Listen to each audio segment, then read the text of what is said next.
Hola, soy Ana Vallabriga, escritora a cuatro manos con David Zaplana de novelas de misterio. Bienvenidos, bienvenidas a mi podcast. En cada programa charlaré con escritores, escritoras y con profesionales relacionados con el libro y la literatura. Espero que estas conversaciones te resulten inspiradoras, educativas o sorprendentes. Y recuerda que un mal día siempre lo puedes convertir en un día de libros. Muchas veces me he preguntado si entre la multitud de libros que existen debería dedicar mi atención a unos más que a otros. Y no siempre he tenido claro cuáles debían de ser los elegidos. ¿Los clásicos? ¿Las nuevas figuras emergentes? ¿Las autoras olvidadas? ¿Una mezcla de todos ellos? Por eso llevo tiempo pensando en si hay una biblioteca perfecta y cuáles son los criterios para crearla.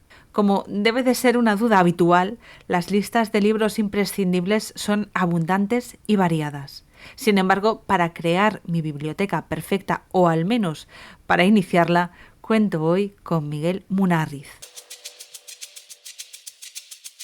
Si algo define la trayectoria de Miguel Munarriz es su empeño por divulgar la cultura.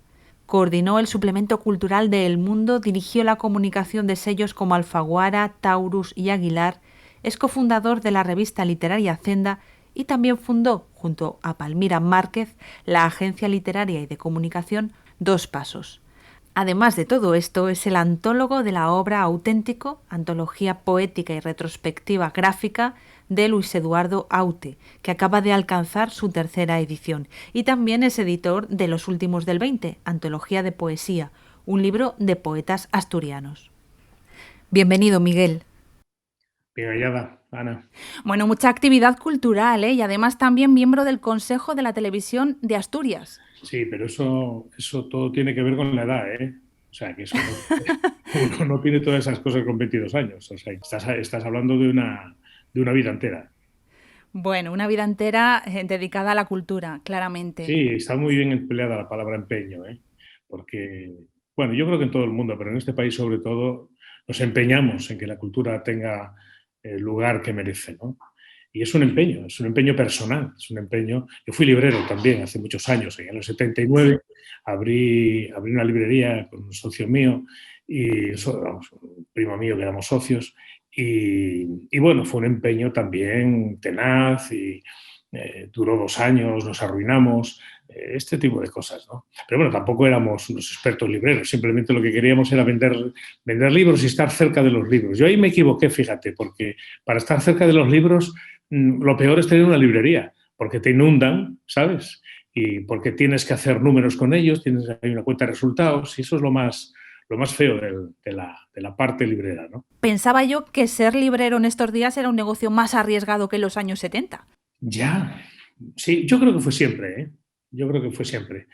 Yo admiro a los libreros, siempre los admiré. He escrito mucho sobre librerías también y yo recuerdo que cuando abrí la mía la hice a la manera de Sylvia Beach cuando inauguró su librería de entreguerras en el París de los años 20-30 y bueno, ahí albergaba a todo tipo de personajes fantásticos como puede ser Hemingway, como puede ser Arbó y como puede ser James Joyce, ¿no? Al que le publicó el famoso Ulises. Claro, yo al nivel que podía vivirlo, pues abrí una librería en la que prestaba muchos libros, los vendía y apuntaba el dinero que me debían a los amigos, ese tipo de cosas, y nos juntaban allí todos escritores de todo pelaje, ¿no? Y poetas y cantantes, y entonces hacíamos una fiesta cada día, pero claro, esas cosas duran lo que duran, ¿no? Pero bueno, ese empeño por, digamos, culturizar, ¿no? Todo el ambiente, lo que te rodea, el entorno, ¿no? Porque yo no sabría vivir de otra manera si no es rodeado de cultura, ¿no? Y no la pongo en mayúsculas, ¿eh? La cultura es una manera de vivir, ¿no? Los libros, la música, la pintura, en fin, todo eso, ¿no?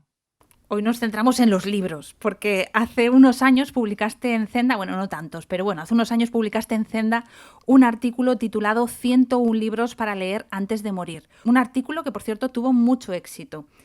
¿Qué criterios seguiste para formar esa lista? Sí, bueno, verás, sí, tuvo mucho éxito, efectivamente, aunque uno, muy listo él, me criticó porque tenía que haber puesto otros libros, ¿no?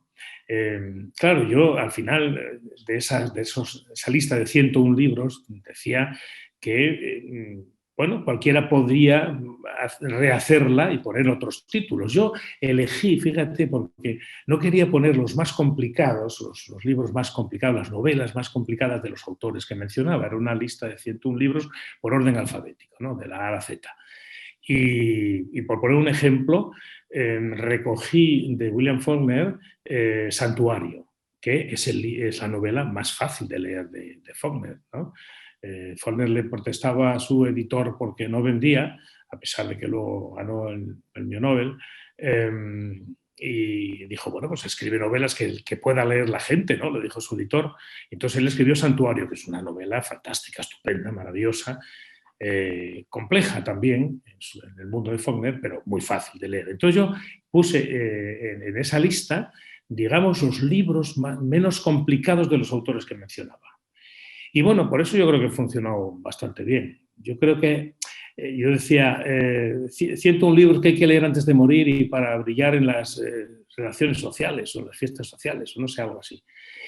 Y esto, fíjate, me viene porque yo recuerdo hace muchísimos años, en una revista, creo que era Quimera, de las primeras Quimeras, leí un artículo, un reportaje sobre un autor norteamericano, se llama Delmont Schwartz, que la compañía de teléfonos Bell le había encargado hacer un curso para sus ejecutivos, un curso sobre Dostoyevsky, fíjate, para que le decían, para que nuestros ejecutivos brillen más en las fiestas sociales y no confundan Dostoyevsky con otra marca de teléfonos, ¿no? Bueno, esto es siempre, Ana, es lo de siempre, lo de la cultura, ¿sabes? Uno cree que tiene cultura y se da cuenta de cuando habla con alguien que tiene más, pues se queda un poco apabullado.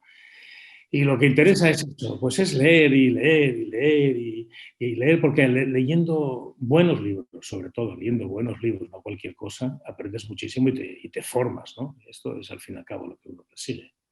Sí, pero por lo que ve, mucho postureo con el tema de las listas literarias y los libros Sí, que se han leído. sí, claro, claro. Bueno, esto era más antes. Yo creo que la cultura está perdiendo mucho fuelle. Antes parece que bueno, había mucho más compromiso, había mucha más ilusión, había más ganas de saber y de estar en círculos donde se hablaba de cosas interesantes, ¿no? La verdad es que yo estoy viviendo ahora, vamos, lo que siento es un gran declive, ¿no? Un gran declive cultural en todos los sentidos. Pero ¿no crees que ahora hay más acceso? Quizá una cultura un poco más devaluada, pero un mayor acceso a la cultura. Claro, mayor acceso sin duda. No solamente un mayor acceso, es un total acceso. Es que yo me acuerdo de mis años juveniles cuando buscaba libros que a lo mejor estaban descatalogados, que eso significaba que ya no estaban en la editorial y bueno, a no sé que los encontraras en una librería de viejo, pues era complicado de encontrar. Pero bueno, siempre te buscabas la vida y había suficientes cosas, suficientes libros como para seguir leyendo. Pero sí, yo creo que tanto acceso a todo, o sabes manejarte en ese mar, ¿no? Proceloso de tantas cosas. Porque claro, uno ahora dice, bueno, voy a leer un libro, pero se distrae pues con las redes sociales del teléfono, con la televisión, cualquier programa, cualquier serie. La gente habla mucho de series, la verdad es que no están mal, ¿no? Las series. Yo creo que es una manera también de entender el hecho literario también en las buenas series, ¿no? Hay unos guionistas fantásticos, ¿no? Pero bueno, el ejercicio lector es absolutamente necesario para la introspección y para el conocerse. Hay que leer despacio, hay que leer muy para adentro y hay que leer cosas buenas sobre todo, claro. Ujú. Yo quiero seguir con el tema de las listas, porque me da la sensación de que te encantan las listas, porque el año pasado, desde Zenda y XL Semanal, impulsasteis el hacer un listado de 101 libros que formarán la biblioteca perfecta. ¿Cómo surge este proyecto?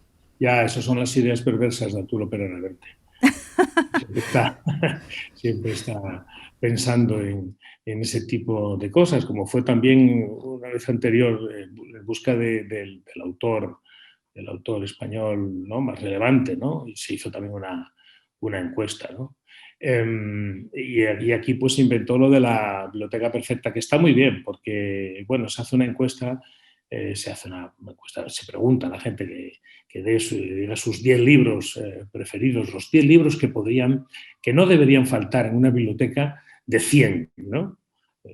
Buscamos una biblioteca perfecta, una biblioteca ideal de 100 libros, de 100 libros, de 101, porque el uno el uno se da por sabido porque es el Quijote de Cervantes, ¿no? Que es, yo creo que el libro por excelencia, de ese no podíamos dejarlo de lado. Entonces, 101 libros, uno es el Quijote, y conformamos una biblioteca de 100 en virtud de los 10 que cada uno elija, ¿no?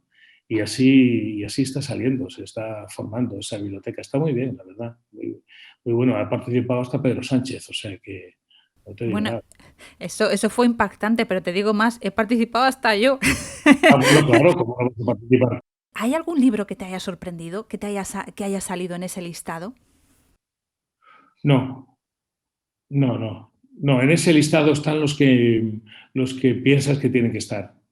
Sí, sí, yo mandé una lista, bueno, pues mis 10 libros, que fue a propósito no no exponer ninguno de los consabidos, porque claro, ahí está la Ilíada, ahí está la Odisea, ahí está la Biblia y están todos estos, ¿no? Los clásicos de verdad, ahí está Galdós y yo no puse ninguno de esos, no me acuerdo muy bien de los 10, ¿no? Pero, pero puse más bien, resalté más bien novelas más pequeñas, entre comillas, ¿no? Tipo El guardián del tercenteno y cosas así, ¿no? Una que me gustó mucho, que es una novelita que escribió Julián Ayesta, que es fue un gijonés estupendo, y que escribió unos cuentos, y esa novelita que se llama Elena o el mar del verano. Es una novela brevísima de la adolescencia, en fin, impresionante. Bueno, rescaté ese tipo de literatura, ¿no? Literatura más bien de personajes juveniles y cosas pequeñas, no grandiosas, ¿no? No grandiosas. Quizá porque tu interés sobre todo es ese divulgar, ¿no? Y el hacer accesible la literatura. Es verdad, eso es verdad. Sí, sí, siempre estoy intentando cuando recomiendo cosas, pues eso, pues que la gente se fije en libros pues que normalmente no sé, no están en la conversación habitual de la gente, ¿no? Elena al mar del verano o los poemas de Ángel González o Gil de Viedma, ese tipo de cosas, ¿no? Ujú. Sí, quizá cada uno un poco en ese listado previo para que luego la gente votó, ¿no? Quien quiso votar, pues pudo votar entre esa previa que se hizo entre distintas personas, entre las que estaba, por ejemplo, Alaska, que ella recomendó un libro que a mí me chocó mucho, que creo que era del teatro chino de Manolita Chen. Es decir, cada uno eligió, tú con el criterio más divulgativo y ella quizás con los libros que, yo también lo hice un poco así, ¿no? Que habían impactado en tu trayectoria como lector o como lectora, ¿no? Claro, claro, por eso está muy bien que participe mucha gente. No es lo mismo hacer uno solo su biblioteca de 100 libros ideales que, claro, tantísimas personas pues recomendando sus 10 libros, ¿no? Sale una biblioteca muy curiosa, ¿no? Y muy completa. Sí que a lo mejor está alejada y me gustaría que nos hablaras un poco del canon literario. ¿Qué es el canon literario? Pues no lo sé, yo creo que corresponde pues a algo pues estaba pensando en Harold Bloom ahora, ¿no? Por ejemplo, cuando Sí. hablamos claro, es el canon de Harold Bloom, pero digamos que son los clásicos que han resistido el paso del tiempo. Al fin y al cabo, los clásicos son clásicos por eso, porque pasan fronteras, ¿no?, de siglos y de culturas, ¿no? Y quedan, ahí quedan. Muchas veces, bueno, a lo mejor alguna relectura de algún clásico, sobre todo del siglo XX, igual tampoco resiste tanto, pero los que quedan son esos, son ese canon ineludible de autores que han traspasado los límites del tiempo, ¿no? Digamos. Y sin embargo, al canon de Bloom se le critica bueno, que hay muchos hombres y muy pocas escritoras y que además es muy centrado en el canon occidental, ¿no? O sea, Sí. pero bueno, eso es Bueno, casi yo creo que inevitable no, también. claro, porque él lo llama el canon occidental, precisamente. Claro, y es el canon occidental. Claro, ahí está. Es que también forma parte de nuestra cultura. Ahora se está leyendo mucho más lo oriental, ¿no? Bueno, ahora hace unos años, ¿no?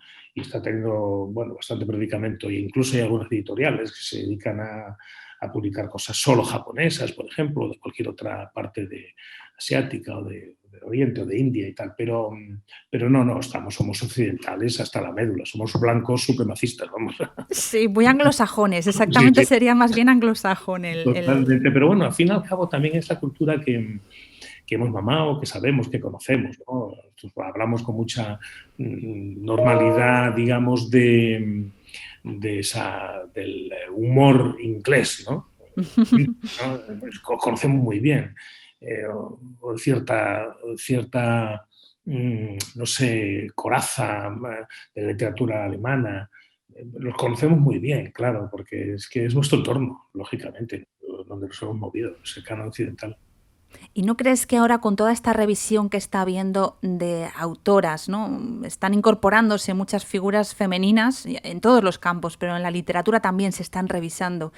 ¿No crees que este canon literario occidental puede estar en cambio? Es decir, que haya figuras que a lo mejor desaparezcan masculinas y aparezcan nuevas figuras femeninas que se incorporen. Sí, claro que puede ser, efectivamente. Yo creo que es muy necesario también la cuota, ¿no? Porque es que si no se reivindica y si no se pone por delante cosas que si no, no estarían, pues bueno, pues eso, no solamente el occidental supremacista blanco, sino hombre, claro, efectivamente. Y ahora pues hay una reivindicación estupenda y necesaria con las mujeres del mundo de la ciencia, del arte. Fíjate tú, el Museo del Prado no hace mucho, no sé si está todavía, una exposición que llama Las Invitadas, ¿no? Ay, Y que fue criticada también, precisamente por ese nombre, ¿no?, que le dieron a la exposición. claro, claro. Yo hace muchos años, cuando hacía encuentros con escritores, pues una vez reunía a muchas mujeres, siempre eran hombres y mujeres, ¿no? Y escritores. Y entonces aquel año, lo que hice fue reunir a mujeres escritoras, que lo llamé, el título fue Otra mirada sobre el mismo paisaje, que era un poco, pues es una reivindicación de las mujeres, por supuesto huyendo de lo que muchos llaman literatura femenina, que eso es un horror.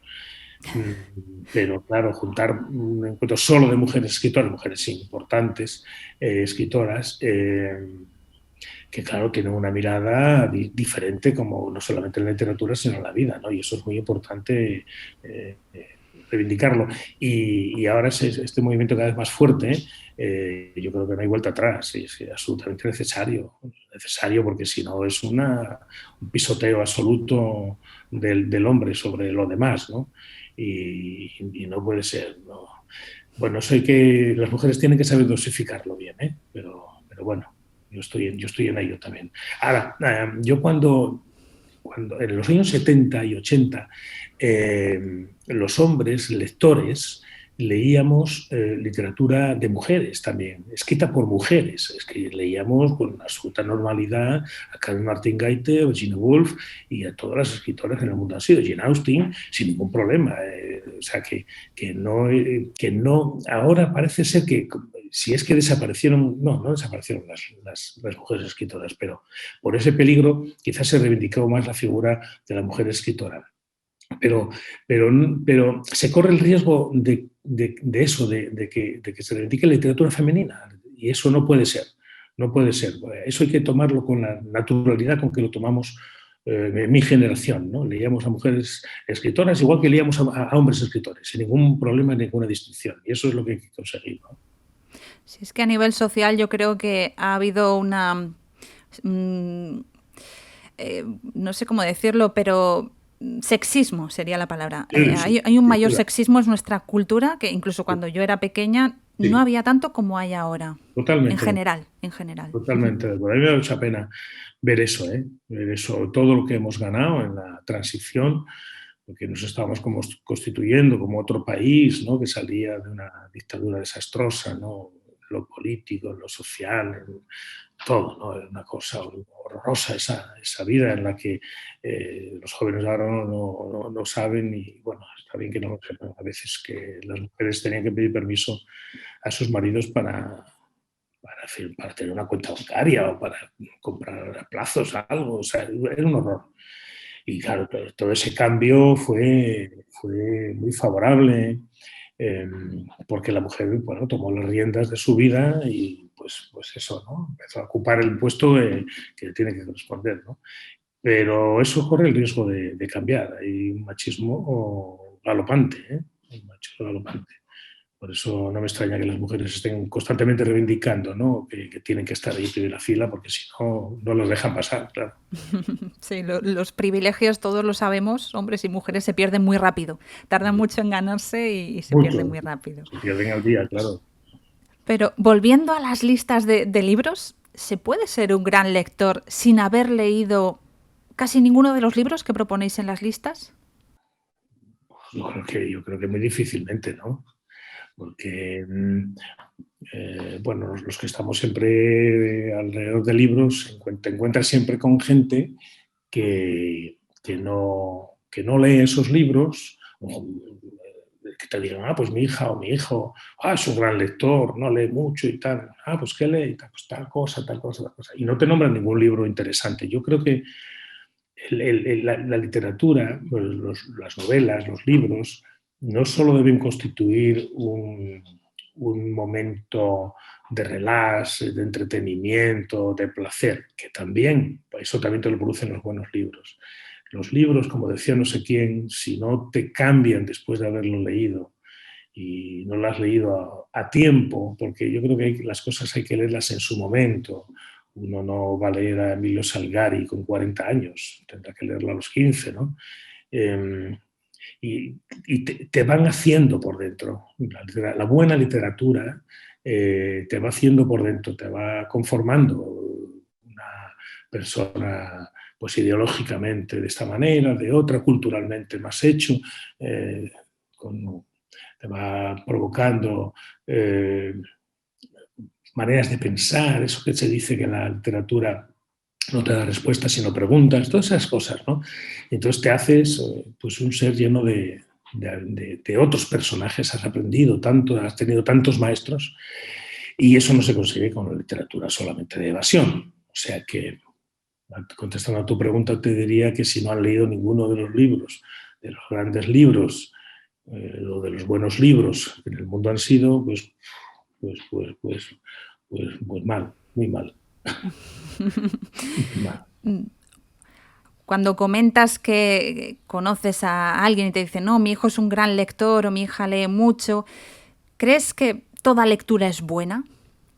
O por Bueno, lo menos sí, inocua. para pasar el tiempo sí, pero es lo que te decía antes. Si no lees cosas buenas, es como si vas al cine y ves películas chorras, ¿no? Películas para pasar el rato. Y está muy bien que pases el rato viendo esas películas, pero bueno, si te conformas con eso, ya está. Ahora, si al final no has podido ver nada de los grandes directores de cine, pues entonces, pues bueno, una cosa es la literatura o el arte para entretenerse y otras para formarse. Yo estoy en la segunda.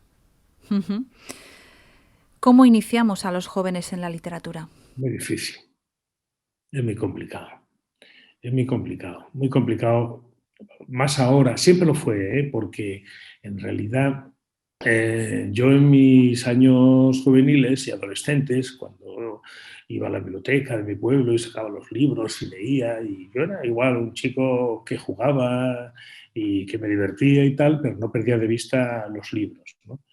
Y tenía alrededor amigos que no leían nada. Y eso pues sigue ocurriendo. Ahora es más complicado porque la distracción es más grande. La distracción es enorme. La gente con los teléfonos y con todo esto, las pantallitas, pues entonces se distrae mucho más.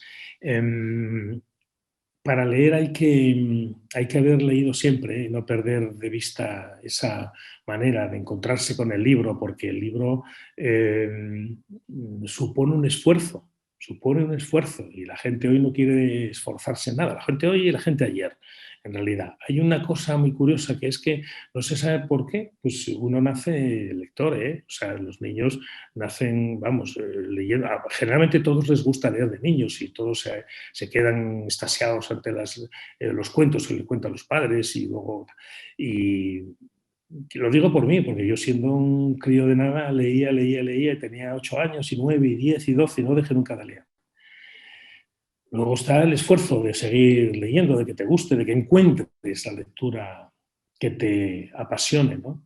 Yo tenía amigos que lo intentaban, decían, ya, pero yo me pongo a leer y no, me distraigo, no me gusta, no me concentro en lo que leo.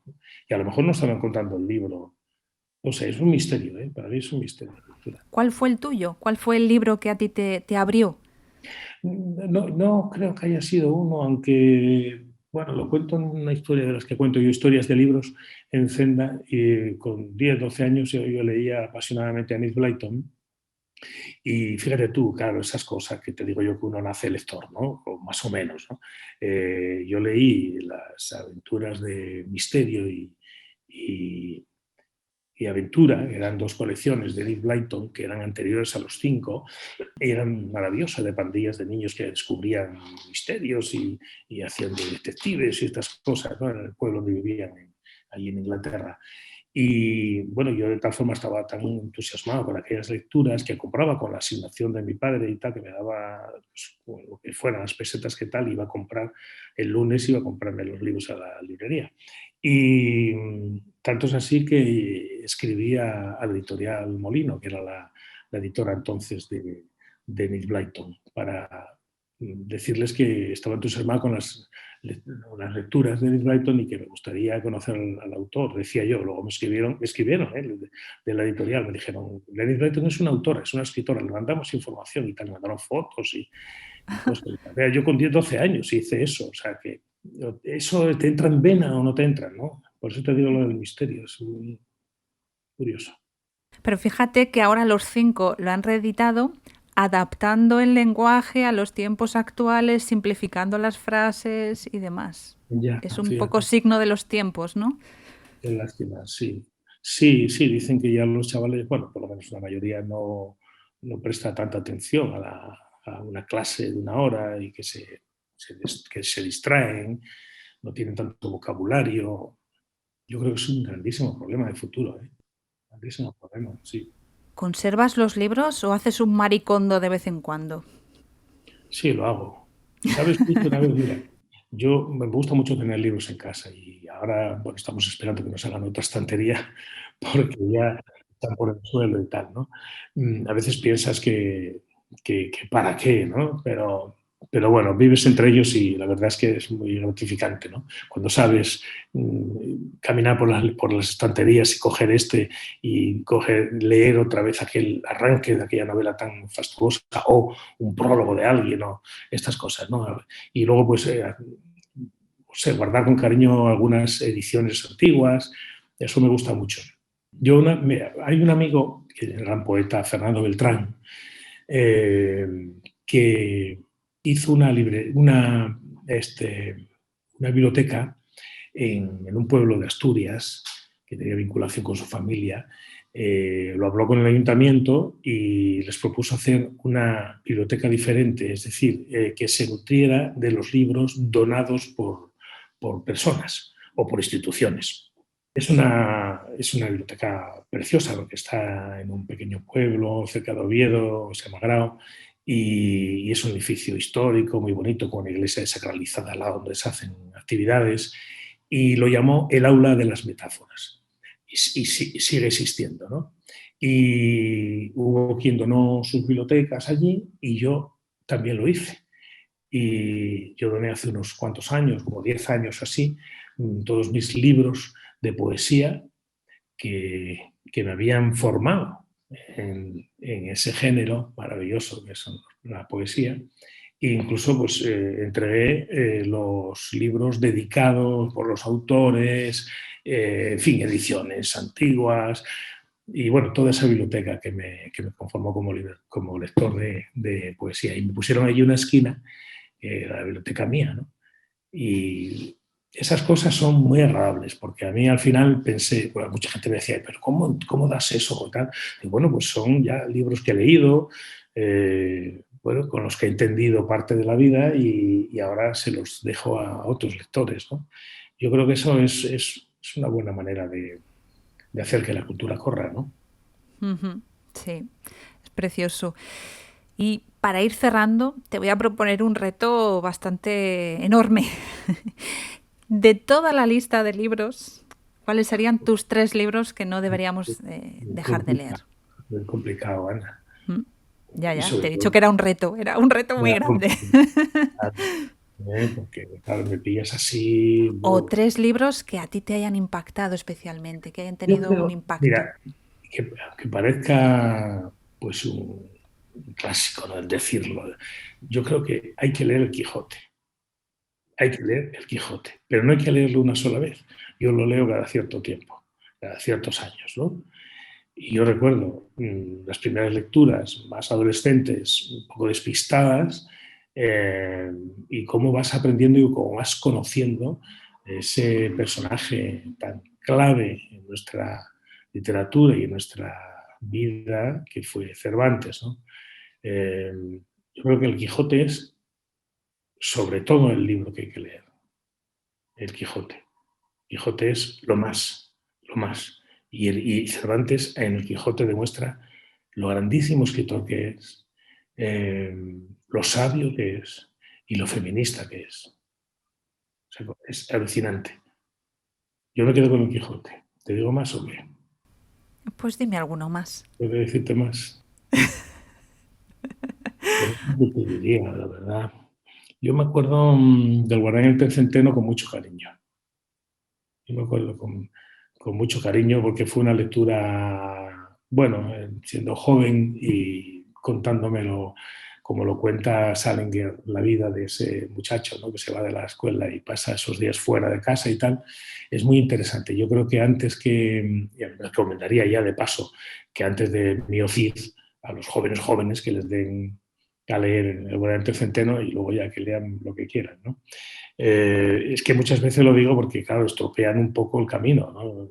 Si no se le explica bien a un muchacho literaturas que le dan de siglos atrás, pues igual eso le hace, bueno, pues rechazarlo, ¿no? En un futuro. Entonces, bueno, quizá hay muchos más. Está La Caín el aventurero, por ejemplo, de Pío Baroja, ¿no? Hay muchísimos libros y te digo libros sobre todo que han quedado en mí de mi juventud, ¿no? Que es cuando más impactan quizás, Es ¿no? cuando Las más impactan, lecturas. sí, cuando más impactan. Yo ahora no sabría decirte qué libro me impactó de más mayor, ¿no? Ya lo que dicen muchas veces, ¿no? Lo que se comenta, que los libros muchas veces nos descubren emociones, emociones que todavía no hemos sentido. Y quizá Claro, cuando claro. ya somos más mayores, bueno, Sí, ya nos pilla un poco resabiados. eso, lees sabiendo muchas más cosas, ¿no? Y bueno, te das cuenta de que hay muchos autores mm, que son muy interesantísimos, ¿no? Y que incluso en la madurez te das cuenta de la calidad literaria que tienen. Pero bueno, eso de la emoción lo encuentras mucho mejor en edades mucho más juveniles y incluso, bueno, de veintitantos, de 20 a 30, por ejemplo, entre los 18 y los 25 son lecturas fundamentales. Yo me acuerdo leer mucho libro político también y no sé, no sé, es todo muy, muy estupendo, la verdad. Bueno, Truman Capote me encanta, cualquier cosa de Truman Capote me gusta muchísimo.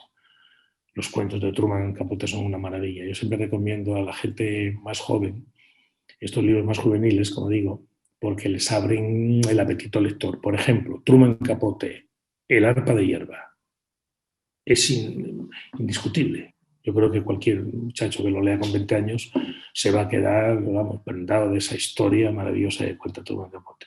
Esos libros, ¿no? Son los que verdaderamente te mueven. Y los lees con el estómago, ¿no? Se te revuelve la tripa. ¡Ay! Con las emociones, coño, ¿qué va a pasar? Y tal. Maravilloso. La literatura es impresionante. Es un mundo que siempre está ahí dándonos sorpresas. Muy bien, Miguel.